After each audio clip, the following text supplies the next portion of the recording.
Bon dia, poble. Breu, curt i ras, com sempre. Un veí de casa meva em comenta que té una complementària d'Hisenda. Per què?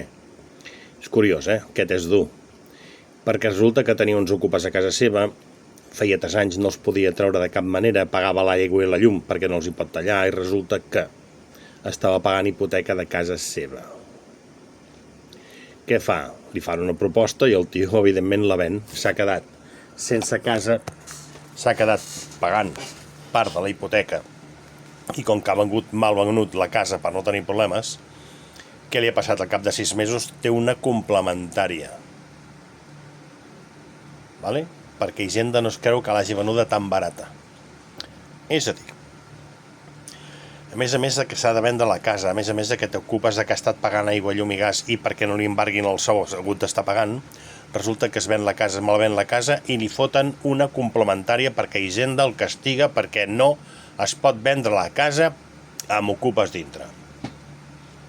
El preu que se l'ha venuda. O sigui, heu vist on estem arribant?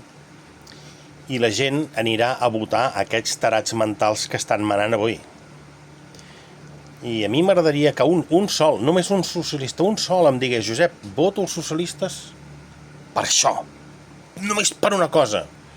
És que estic rodejat de gent subnormal, perquè no puc entendre que un tio que s'ha de vendre la casa, que era per tota la vida, perquè té ocupes dintre, li han fet la vida impossible, l'han amenaçat i tot el rotllo, Bueno, home, perquè tinguis la casa, i el tio ara em deia que ja no sabia què fer, que estava desesperat. Heu sentit això?